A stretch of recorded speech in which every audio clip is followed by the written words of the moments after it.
Electric Callboy have returned with a brand new single, and it's called Let the Good Times Roll. Interestingly, this one features a collaboration with The Offspring. Not a collaboration I would have necessarily put on my bingo card, but one that's quite interesting and grabbed my attention. What was interesting is obviously not that long ago, a couple of years ago, The Offspring released an album called Let the Bad Times Roll that has a song on it called Let the Bad Times Roll. And to be fair, I actually really liked that album. It reignited my interest and like for The Offspring, so I'm kind of interested to see what Let the Good Times Roll is about. I'm wondering what came first, the title or the collaboration. God knows, but interestingly, so we've got a quote from them about the new single the band shares. The Offspring has been one of the bands that shaped us from the very beginning. Their music was part of our lives long before Electric Callboy even existed. So having Dexter on this song feels... Okay, so it's just Dexter. I guess that makes sense. Let the Good Times Roll is everything we love, blah, blah, blah, blah. To be fair, I also wouldn't necessarily have pulled The Offspring as like a big influence, musically at least, on Electric Callboy. I mean, I know that obviously you don't just sound like people you listened to when you were, growing up or whatever, but I wouldn't have necessarily said that The Offspring's kind of like specific brand of rock is really that represented there, but that's fine. But then we've got the quote from Dexter. He had, when Electric Callboy sent us the track, it immediately put a grin on our faces, it's energetic, unpredictable, and doesn't take itself too seriously. Exactly the kind of spirit we've always loved about punk rock and music. That's the thing, punk rock, not really a word I would have necessarily associated with Electric Callboy, but anyway, I had a blast being part of Let the Good Times Roll and can't wait for everyone to hear it. I love how he kind of swaps between put a grin on our faces and I had a blast being on it, because I guess it's just him, but that's fine. I'm sure that's comparatively common for stuff like that. But yeah, I am curious because honestly, my relationship with Electric Callboy has been a little strained as of late. I kind of discovered them, I think like a lot of people did, during their techno era when they were kind of like, releasing Pump It and we got the moves. I think literally my first ever exposure to them was being interested enough in the thumbnail till we got the moves. Eventually I clicked on it and then ended up really liking the song. I still love that song. I like a lot of the songs on this album. I actually saw them on this tour and had a really good time. The show was fantastic. Just being in a room full of people all going choo choo choo choo choo choo choo was quite fun. But recently I have been less fussed about their stuff. I don't know. It feels a little bit like they kind of figured out a good, sort of, I know, again, I'm a comparatively recent listener to Electric Callboy. I know that they have an entire back catalogue with a different singer and stuff like that before that. But generally speaking, they came onto my radar when this happened. And since then, I feel like they kind of perfected their craft with the whole, usually kind of metally heavy backing with screamo in the verses or the pre-chorus or something like that, and then usually quite a poppy hook, right? Everything goes out again. Nico comes in, does a very sweet, high-pitched poppy vocals. That back and forth, that contrast is part of the special sauce that makes Electric Callboy interesting. But I also feel like they kind of perfected it with the techno era, and the stuff that they've released more recently, I have found to be the same formula, but like just kind of slightly inferior versions of it. Like Elevator Operator was a fine song, but it didn't really do anything. It just did that, but like not as well as some of the other ones. I like Ratatatata, to be fair, but that one I think also I like because of the Baby Metal collab. That was, that one worked nicely. But yeah, I don't know. I wasn't too fussed about Reverie. I wasn't too fussed about the song Tans Need. So I'm kind of curious to see whether or not, or having somebody like The Offspring on this track will sort of like shake things up and get the sort of like formula kind of like moving around enough to stop my feelings of getting a little bit bored of the sort of like the same offerings coming from Electric Callboy. So I am genuinely quite interested to see whether or not that that shakes things up enough for me to sort of like recapture my interest, because I like them as an entity. I'm a fan of Electric Callboy, but I was kind of hoping for a little bit more with this cycle, so we'll see. So what I'm going to do is watch this for the first time. We're going to pause, cut through. I'm probably only going to show short clips. We'll talk about anything that is interesting, analyze, breakdown, that kind of stuff. If you do want to see the song uninterrupted without me talking over it, I will link it in the description, so go and check that one out first and then come back if you want to hear my kind of more analysis breakdown coverage. So without any further ado, let's jump in and listen to Let the Good Times Roll. I will say the music videos are usually fun. Okay. It's very much got that big wall of sound feel to it. You know, it's kind of like this, like, I don't know, noughties, almost borderline noisecore. It's like everything's super distorted. There's a synth line, everything's straight out there. Blow your speakers up.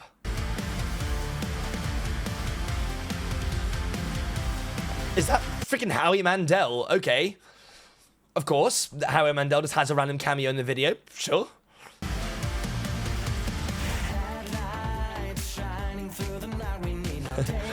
I don't know why. It always makes me chuckle. I can't remember the name of the guy who does the Screamo stuff, but it makes me laugh that he lip syncs to the verses, even though I am very aware that he's not singing in this bit. Wow, Howie's getting a lot of coverage. Okay. See, now, I already find this more interesting. The kind of like just the more staccato, kind of like bouncy nature of the verse is more interesting to me, but I like that the vocals pass between the two singers already. It feels more interesting than just verse is one, chorus is the other. Kind of like having these sort of like sections split into halves like that, I find instantly more interesting. From a melody and sort of like riff perspective, yeah, sure, it's more whimsical, as Dexter said. It's got this carefree attitude to it, I guess.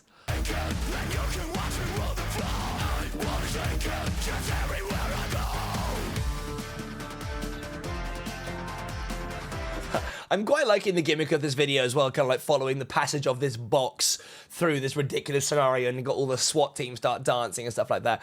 Yeah, I'm already more engaged. Okay.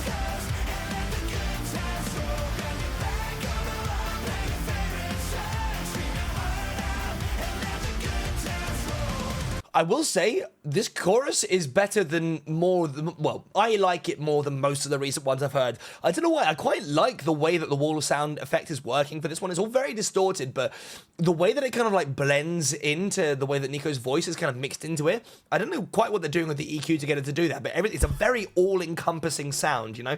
And, I can see this, like my instinct was to instantly turn it up because it feels like one of those songs that once you know the chorus and the hook and you're like, I don't know, in the car or something like that, you're in a position where you can turn it up really, really loud and scream. It feels like it might be quite a fun song to do that with. I'm liking the hook for this already, to be honest, a lot more than I am with other ones. I'm curious to see when Dexter shows up. And also, this actor I also know, and I cannot remember his name. He is in... Master of None, if I'm correct. I'm going to put it up on the screen now. But either way, interesting that they also appear to have, you know, culturally, socially moved up to a position where they're now pulling comparatively big, like, American Hollywood cameos. I mean, Howie Mandel's quite a big deal. I know he kind of, like, turns up a lot in various places since he's done his podcast, but even still, you know, kind of good for them.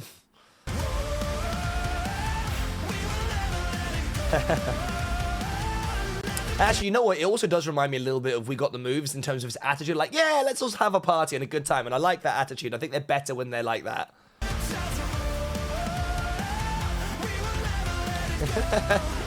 Oh, fucking John Goblicon's in it too? I would be interested to see an actual collaboration with those guys. I find John... I mean, I don't really like Necrogoblicon as a band. They're just way too heavy for me. But as an entity, John Goblicon, quite a funny dude.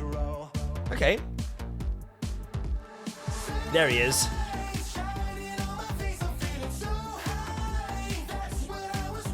God, his voice is just so iconic, isn't it? Just even now in 2026, Dexter's voice is just so iconic. I love it. And honestly, it works against this backing with the kind of like quite synth-heavy line that is going on here quite well. I like it. I mean, I've only heard a couple of seconds of it, but it fits very well. So I'm curious. I'm assuming he's going to get his own verse here. We'll move on to the Screamo bit. This is my prediction.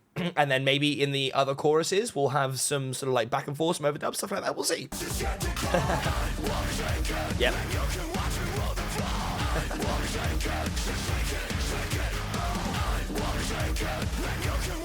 I quite like the way that the texture shakes up when we get to the more screamo-y bit. I believe the synths all dialed down a little bit. The wall of sound aspect changes, and actually the distortion on the screamy vocals is what's kind of like providing that part of the EQ spectrum for us. The guitars, the heavier guitars anyway, kind of like kick in a little bit more, which again, you know, makes sense. It's sort of doing its like metal section phase, which is, you know, part of their gimmick and all that. But I quite like the way that the sort of like they managed to keep this balance of the sort of like overall sound, but where it's coming from is different depending on what the lead thing is. But you know what? This is carefree and fun, and I'm actually enjoying this a lot more than I was expecting to.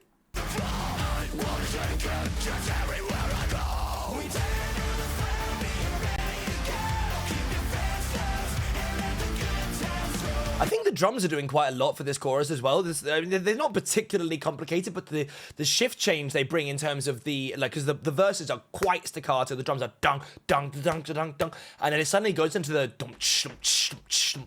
I wish if I was a drummer I could tell you what that actually is meant to be called, but I can't, so I will refer to it as dum, shum, shum. But anyway, that kind of like slightly more whimsical, actually a little bit Offspring inspired drum pattern, I think does really contribute to the more carefree feeling that this song is getting, which I'm a fan of. I like it. The hook is good. Hey, there he is.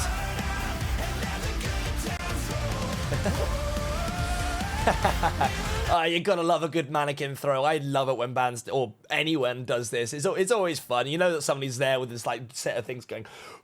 There you go. That's the shot. Hopefully you can't see the face too much.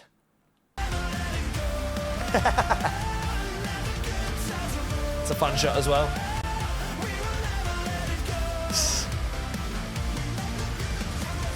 Honestly, the chord progression in this chorus is quite satisfying too. That little last bit, the doo-doo-doo, it's got that really nice, almost little musicasm feel to it. I really like the way that comes up to meet the vocals as the da-da-da-da-da, and yet the doo-doo-doo. They kind of like meet in the middle. It's kind of like pull together moment for the end of the chorus there. It's really nice.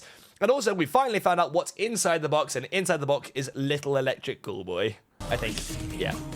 Wait. Okay.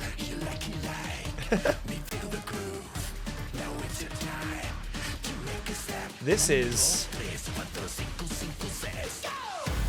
Why? I don't dislike it, but why? Did we suddenly go Spanish for a second? The song itself did not change at all in terms of its like style or anything like that. There wasn't a Spanish guitar or anything like that come in. He just... Yeah, fair enough. I don't really know how to feel about that. It's fine. It functioned quite nicely as a kind of like break, a middle eight. I mean, the sort of like chord structure and thing like that didn't change at all, but the more deep, like conversational vocals there were fine. And I guess it's probably going to, I probably pause it just before it's about to be a big, like heavy drop section, but like, I'm really confused. Okay, a little clap clap as well.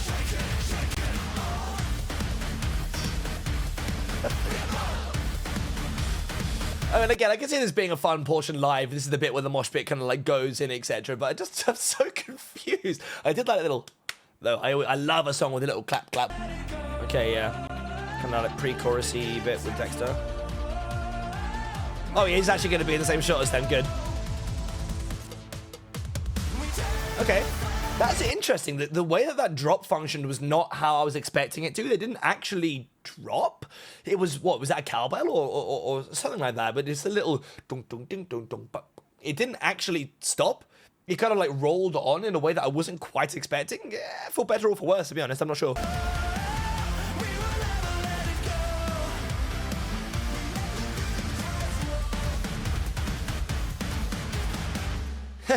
I feel like the very, very ending also had more of the like bum dunk dunk dunk dunk dunk. You know, it had the slightly more Spanishy feel to it there. Also, I just think I've seen that there's another little bit of John Goblicon at the end. Yeah, we'll never actually see you put it in your mouth. We know you can't. That is gross though. Well, you know what? That was actually a refreshing, surprising, enjoyable time. I like that a lot. That's my favorite. I think probably my favorite Electric Callboy offering since Ratatata. I don't know, the hook was fun, it had good energy to it. I feel like when they're taking themselves less seriously like this, the whole thing's just way more enjoyable. I really did find that to be good. I mean, yeah, there's sort of like texturally, it basically didn't change, apart from I did quite like the way they sort of balanced out between the sort of heavier sections, but the heavier sections really didn't get a lot of representation in this one compared to some, for better or for worse. I was expecting the breakdown section towards the end to be some sort of like more heavy screamo stuff, which is usually, you know, kind of Electric Callboy's format, but actually instead we had the Spanish section, which I'm still chuckling about, and then a kind of, you know, sort of pre-chorusy bit with Dexter, and then back into the chorus again, which is fine. I think it's good that they vary up the formula. It gives me more hope. I honestly think that this song is mostly just going to be carried by the fact that the hook is good. I like the way that the voices blend. Dexter's voice worked quite nicely with Nico's. They're closer in sort of tone than I was expecting, even though I don't know whether or not, because I feel like generally speaking, Dexter in The Offspring does a little bit more kind of vocal fry, he's a little bit rockier, whilst Nico is a bit purer, but that made them balance out really nicely. So no, generally speaking, I thought that song was pretty good. I get the feeling that I'm gonna get to a point of being quite familiar with it, because I'm definitely gonna save it. So good, I am looking forward to hearing any more. I mean, this album's, to be fair, this album's out in 60 days, and we've already had like most of the album. It's just, I've said this again with the music video recently, but I mean, based on what this is looking like, based on this track listing I've got in front of me, we've already had most of the album. We've only got 1, 2, 3 songs left that have just been called track 6, 7, 9. So we've got 11, 12, 13, 14, but they've all got remix on them, so I'm curious as to whether or not they are, again, just surprisingly enough, songs that are already on this album just remixed slightly, in which case there's actually only 3 more tracks to come out, which is mad considering that this album is out in a while. We've still got 2 months. It just seems to be how the music industry is moving at the moment. You just got to try and keep yourself in the, you know, in the cultural zeitgeist for as long as possible, because Ratatata, I saw Baby Metal play that live at Download in, what, 2024? So that song's been out for a while. I mean, it's got 130 million listens, so good for them. But, you know, they have taken their sweet time with the release of this album, which is, yeah, whatever. I don't really have an opinion on it either way. I guess it's just the case of, you know, needing to try and catch people with music videos all the time. And to be fair, as a fan of music videos, I'm not sad about that. But anyway, I think that is probably all I've got to say on that one. So, let me know in the comments, do you agree with me that up until quite recently, it felt like Electric Callboy was starting to become a little bit formulaic, a victim of their own success? And also, do you agree that this song actually felt quite refreshing as a step sort of away from that? So I'm curious to know what you guys think in the comments. If you did like the video, subscribe to the channel. It helps to grow me a lot, which would be greatly appreciated. Other than that, have a wonderful day, and I'll catch you guys in the next one. Peace.